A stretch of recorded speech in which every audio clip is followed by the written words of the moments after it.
can see crews right here behind me are bringing up the third derailed train car from the creek right now. These front steps are practically all that's left of the Shuck family home. It was destroyed by the tornado. Well, statistics show that it is very rare for a grand jury not to give an indictment. This field is part of River Run Ballpark, a fitting name because if home plate were here, it would be underwater. Now, after being closed for most of the day, all 4 lanes of US 27 have reopened, and everyone investigating the crash have gone. But someone has left this cross. There's also flowers as well as an American flag to remember Officer Rhodes. This is actually as close as police will let us get to that accident that happened along 75 North about mile marker 113 this evening. As weather warms up, Lexington police say things like this are going to happen. Now, this afternoon's accident actually happened farther down on Whitney Avenue, but this is the van. Take a look at that shattered windshield. Now, the family gave the city a draft of the complaint and an opportunity to settle.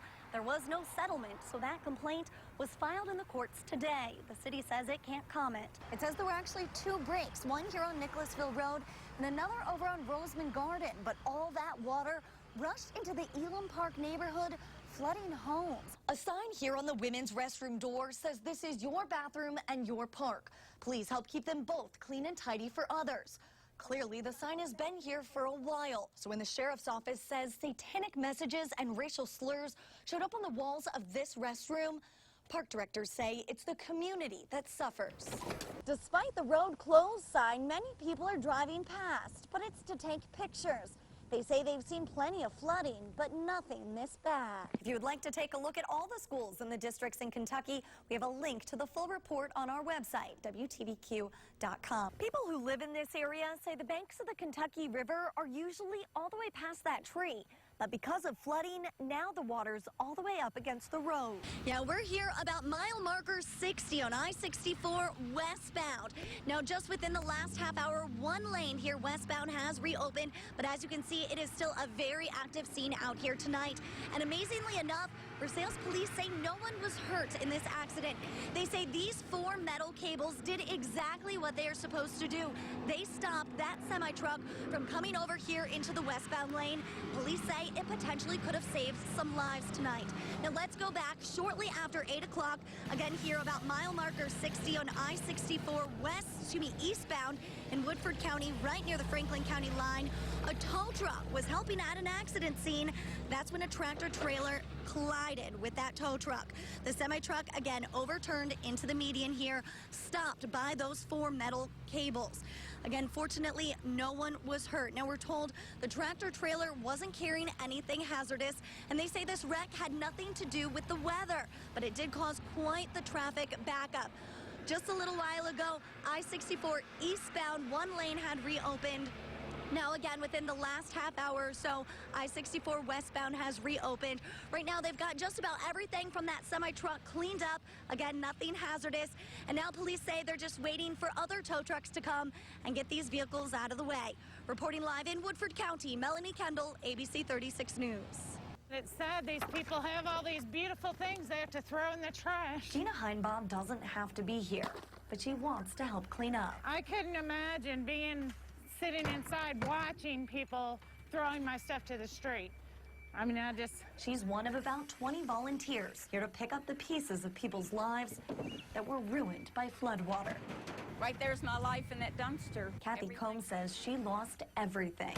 40 years of my life gone down the drain. Friday, with all the rain, homes filled with water.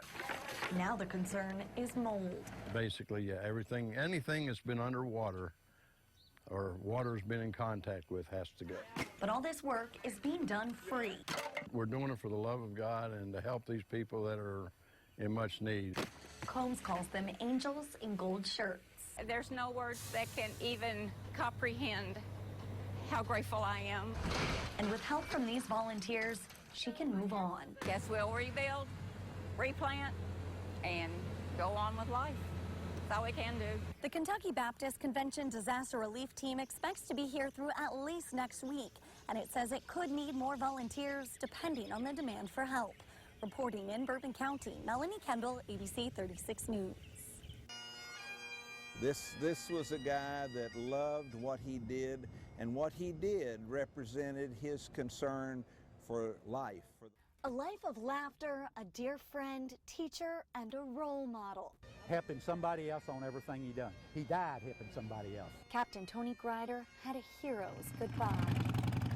I prayed, and I've prayed that on this 14-mile escort today, that God will keep the tears out of my eyes enough that I can see the ride, because it means that much to me. When things happen, we come together to honor the life of this person and all of the contributions that they have made in touching the lives of each person here. Hundreds of fire and rescue crews came to remember Captain Grider.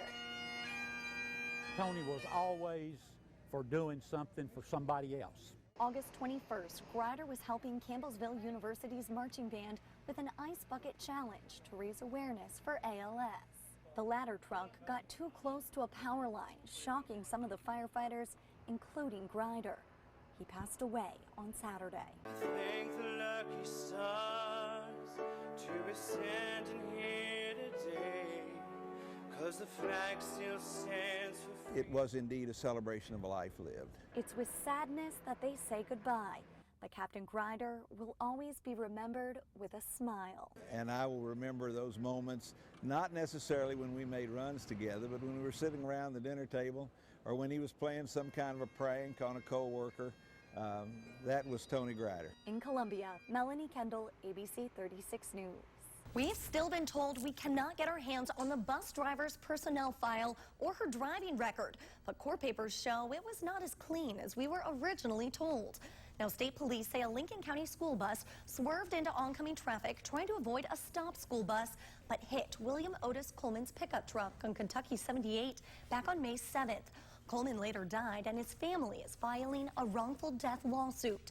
Now, just after the wreck, we were told that the bus driver, Judy Asbury, had no complaints about her driving. Now it appears there was a 911 call from back in 2003 that says Asbury was driving too fast, reckless, and that she ran another vehicle off the road. According to a driver review just after that complaint, Asbury admitted to speeding because she was going to be late for work. The review says Asbury said she was sorry and made a commitment to being a safer driver.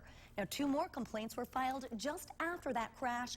One of them says Asbury's bus ran off the road just 3 weeks before the deadly wreck. The school superintendent says she can't comment. Now, following the wreck, Asbury was on administrative leave. The superintendent says she's now a temporary school cook in the county. The superintendent says there are many reasons for that switch, but because it's a personnel issue, she can't comment any further. Now, coming up at 6, we'll take a look at the bus, some potential questions about the brakes, and of course, we'll talk about where the state police are in their investigation. For now, reporting live in the studio, Melanie Kendall, ABC 36 News. All right, so we're talking about communication today. Robert Joanna's baby boy is due in 2 days. It's just great. I'm so thrilled right now. He's a first-time dad, so he came to this parenting class at the family counseling service. Having a baby is expensive. Joanna says this class is cheap. It would have been hard for me to obtain classes as far as other places are charging quite a bit more, and this is just, great for any new parent who needs that information. Joanna is one of around 30 to 40 people the family counseling service helps on a weekly basis. It focuses on affordable mental health care for those who might fall through the cracks of other agencies. But now this nonprofit needs help. If we don't have significant financial relief very soon, then we will have to close our doors. We just won't have an option. Executive Director Mindy Daniels says the agency lost a $30,000 donation it was expecting from the United Way of the Bluegrass and didn't get funding it requested from the city. We're coming to the end of all of our resources, and we're just not able to sustain it any longer. She says there's only enough money to keep doors open for 6 to 8 more weeks, but is hoping the community will help. If we could get some cash flow just to operate for the rest of the fiscal year and a cheaper place to operate from, we would be in much better shape. Robert Joanna finishes classes next week, but hopes the family counseling service will be around for Robert Joanna III and many more. I hope that they can have a place like this to go to. In Lexington, Melanie Kendall, ABC 36 News.